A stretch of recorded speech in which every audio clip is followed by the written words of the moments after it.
सुरडी ते यावली रस्त्याची दुरुस्ती करण्याची मागणी। बार्शी तालुक्यातील सुरडी ते यावली जिल्हा प्रमुख मार्ग क्रमांक 25 मधील चायनीज 48 ते 52 काम मंजूर झालेलं तात्काळ सुरू करण्याची मागणी शिवसेना उबाटा गटाचे तालुका प्रमुख प्रवीण काकडे यांनी केली। सध्या पेरणीचे दिवस असल्यामुळे शेतकऱ्यांना पेरणीसाठी वाहने घेऊन जाण्यास अडचणी येत आहेत। सदर रस्ता तात्काळ दुरुस्त करावा अथवा शिवसेना स्टाईलने आंदोलन करण्यात येईल असा इशारा तालुका प्रमुख प्रवीण काकडे यांनी दिला।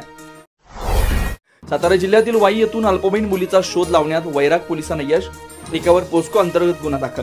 चिखलात 7 किलोमीटर पर्यंत चालत जाऊन वैराग पोलीस स्टेशनचे police head constable Phulchand Jadhav, police constable Shivling Kamble, cyber विभागाचे पोलीस कॉन्स्टेबल रतन जाधव आणि आकाश चव्हाण यांच्या पथकानं सातारा जिल्ह्यातील वाई या दुर्गम भागातून एका अल्पवयीन मुलीस आरोपीसह पकडला।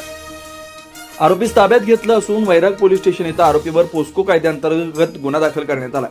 अल्पवयीन मुलीस तिच्या आईच्या ताब्यात देण्यात आलाय। बार्शीत बोगस सोयाबीन बियाणं विक्री। बार्शी तालुक्यातील बोरगाव येथील शेतकरी सुनील उकिरडे यांची बोगस सोयाबीन बियाणामुळे मोठी फसवणूक झाली असल्याची घटना उघडकीस आली आहे। याबाबत शेतकऱ्यांना संबंधित बियाणे उत्पादक कंपनी व सदर बियाणे विक्री करणाऱ्या कृषी केंद्रावर कारवाई करण्याची मागणी केली आहे। शेतकरी सुनील उकिरडे यांनी 13 जून 2025 रोजी बार्शीतील बळीराजा कृषी केंद्र या दुकानातून खरेदी केलेले महाबीज या कंपनीचं सोयाबीन बियाणं शास्त्रशुद्ध पद्धतीने पेरलं, परंतु उगवण न झाल्यानं खते, पेरणी, ट्रॅक्टर भाडे आणि मजुरीचा खर्च वाया गेला। अगोदरच आर्थिक अडचणीत असलेल्या शेतकऱ्यावर दुबार पेरणीचा बोजा पडलाय। त्यामुळे उकिरडे यांनी बोगस बियाणामुळे नुकसान झाल्याचा आरोप करत दुकानदार व बियाणे कंपनीवर कारवाईची मागणी केली आहे।